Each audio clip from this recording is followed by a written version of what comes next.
नमो भगवते वासुदेवाय नमः। नमस्कार दोस्तों, कैसे हैं आप सब। बहुत स्वागत है आपके अपने ही चैनल इंस्पिरेशन ऑफ प्रेरणा में। दोस्तों, दीपक और दीपक में जलने वाली बाती दोनों ही हमें ईश्वर से जोड़ती है। भले ही हम रोज़ सुबह उठकर कोई पूजा नहीं करें, शाम को कोई पूजा नहीं करें, कोई मंत्र नहीं करें, जाप नहीं करें, ईश्वर के सामने केवल दीपक जला देने से ही हमारा मन प्रसन्न हो जाता है। हमें ऐसा लगता है कि हमारी पूजा संपूर्ण हो गई और हम ईश्वर से जुड़ गए। जी हाँ, दीपक ही वो है जो माध्यम है जो कि हमें ईश्वर से जोड़ता है। दीपक की बाती का कभी तेज़ हो जाना, कभी धीमा हो जाना, कभी गिर जाना, कभी बुझ जाना या कभी किसी की आकृति ले लेना, जैसे कि शंख या त्रिशूल, हमें बहुत तरह के संकेत देता है। तो आज मैं आपको बताऊंगी कि दीपक की पूरी जली हुई बाती, आधी जली हुई बाती, दीपक की बाती का फूल जल जाना या किसी की आकृति ले लेना हमें क्या संकेत देता है। तो चलिए फटाफट वीडियो को प्रारंभ कर लेते हैं। लेकिन उससे पहले अगर आपने मेरे चैनल को अभी तक सब्सक्राइब नहीं किया है तो प्लीज़ इसे सब्सक्राइब कर लीजिएगा, दोस्तों में शेयर कर दीजिएगा और लाइक ज़रूर कर दीजिएगा अगर वीडियो पसंद आए। तो दीपक जो होता है वो हमारे और हमारे ईश्वर के बीच का माध्यम होता है। जब दीपक की लौ अचानक तेज़ हो जाती है और हम देखते हैं कि अचानक ही जलते जलते दीपक की लौ तेज़ हो गई, तो वो इस बात का संकेत होता है कि हमारे अंदर की जो पॉजिटिव एनर्जी है वो ईश्वर से जुड़ रही है और हमारी जो भी पूजा पाठ हमने की है या जो प्रार्थना हमने की है वो ईश्वर स्वीकार कर लेते हैं। इसी तरह दीपक की बाती जलते जलते अगर कोई आकार ले लेती है, कोई आकृति ले लेती है, जैसे कि शंख या त्रिशूल, तो इसे बहुत ही शुभ संकेत माना जाता है। और ऐसी मान्यता है कि अगर आपके साथ ऐसी घटना हो रही है या बार बार होती है तो ईश्वर स्वयं आपके घर पधारे हैं और आपकी ज़िंदगी में अब किसी तरह की कोई कमी नहीं रहेगी। आपके घर से हर तरह की नेगेटिविटी दूर हो जाएगी। वहीं अगर आपकी बाती, दीपक की बाती, आप दिया जलाते हैं, लंबी बाती लगाते हैं या फूल वाली बाती लगाते हैं और वो जब जल जाती है और वो किसी फूल का आकार ले लेती है, तो इसे भी बहुत ही शुभ संकेत माना जाता है। ऐसी मान्यता है कि ऐसा होने पर ईश्वर आपकी पूजा को स्वीकार कर रहे हैं और अब आपकी ज़िंदगी से हर तरह के संकटों का अंत होने वाला है। इसी तरह अगर आपकी बाती पूरी जल जाती है तो ऐसा माना जाता है कि ईश्वर ने आपकी पूजा स्वीकार कर ली। कई बार हम देखते हैं कि हम अपना दिया जलाते हैं और पूजा कर रहे होते हैं या पूजा कर चुके होते हैं, उसके थोड़ी देर बाद देखते हैं कि वो जो दिया होता है, जो बत्ती होती है, वो पूरी की पूरी जल के ख़त्म हो चुकी होती है, वो राख बन जाती है। ऐसा होना बहुत ही शुभ संकेत होता है। अगर आपके घर में रोज़ ऐसा होता है तो आपका घर हर तरह की नेगेटिविटी से दूर है और जो भी पूजा प्रार्थना आप कर रहे हैं वो आपके इष्ट तक, आपके देव तक पहुंच रहा है, ऐसा शास्त्रों में बताया गया है। वहीं अगर बाती पूरी तरह से नहीं जलती या पूजा करते करते बुझ जाती है तो इसे शुभ संकेत नहीं माना जाता।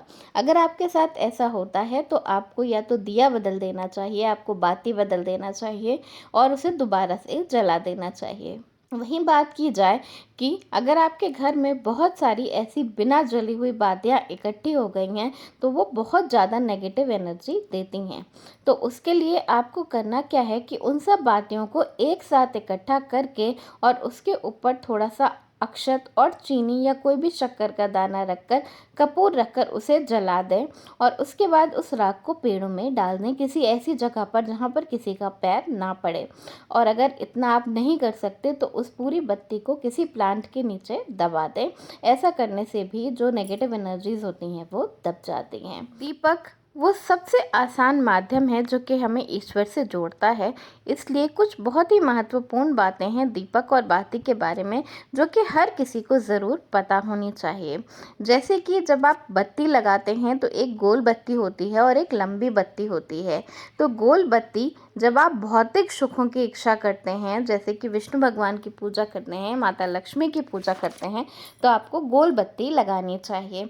लेकिन जब आप पितृदेव के लिए दिया जला रहे हों या भगवान शंकर के लिए दिया जला रहे हों, योग के लिए दिया जला रहे हों, तो आपको लंबी बत्ती लगानी चाहिए। आपकी हर तरह की मनोकामना पूर्ण होती है और इसी तरह की बत्ती को देव स्वीकार करते हैं। इसी तरह शास्त्रों में बताया गया है कि दीपक को कभी भी धरती पे रख के जमीन पे रख के नहीं जलाना चाहिए। घी का दीपक जलाना अत्यंत शुभ माना जाता है। अगर आपके पास घी ना हो तो आप तेल का भी दिया जला सकते हैं, तिल के तेल का दिया जला सकते हैं। सरसों के तेल का दिया केवल शनिदेव के लिए या पीपल के वृक्ष में ही जलाया जाता है या पितरों के लिए भी जलाया जाता है। जब आप पितरों के लिए दिया जला रहे हो तो वो दिया भी कभी भी ज़मीन पर रख के नहीं जलाना चाहिए और उस दिए का मुंह हमेशा दक्षिण की तरफ होना चाहिए, तभी वो दिया आपके पितरों को मिलता है और उनकी मुक्ति का मार्ग बनता है। दिया जलाते वक्त हमेशा मन में ईश्वर को याद करते हुए दिया जलाना चाहिए, तभी आपके अंदर की जो एनर्जीज होती हैं वो जाकर पॉजिटिव एनर्जी ईश्वर से जुड़ती हैं। दिया जलाते वक्त अगर आप और कुछ सोच रहे होते हैं, आपके मन में और कोई ख्याल आता है हो रहा होता है, तो उस तरह के दिए जलाने का कोई भी अर्थ नहीं होता। हमें अपने मेन डोर के लेफ़्ट और राइट दोनों तरफ दिया ज़रूर जलाना चाहिए। अगर आप ये काम रोज़ शाम को नहीं कर सकते तो कम से कम सैटरडे की शाम को अपने दरवाजे के राइट की तरफ दिया ज़रूर जला देना चाहिए। पीपल के पेड़ पे भी दिया जलाना अत्यंत शुभ माना जाता है। अगर आप ये काम रोज़ नहीं कर सकते तो सैटरडे को ज़रूर करना चाहिए। अपने मुख्य द्वार के बीचों बीच अगर आप दिया जलाते हैं तो ऐसा करना भी बहुत ही शुभ माना जाता है। ऐसा करने से आपके घर से हर तरह की नेगेटिविटी दूर होती है और आपके घर में माता लक्ष्मी का प्रवेश होता है।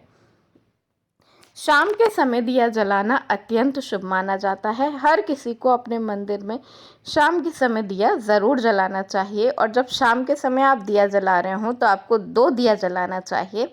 राइट की तरफ जो आप दिया रख रहे हों वो घी का दिया होना चाहिए और लेफ़्ट की तरफ जो आप दिया रख रहे हों वो सरसों के तेल का दिया होना चाहिए।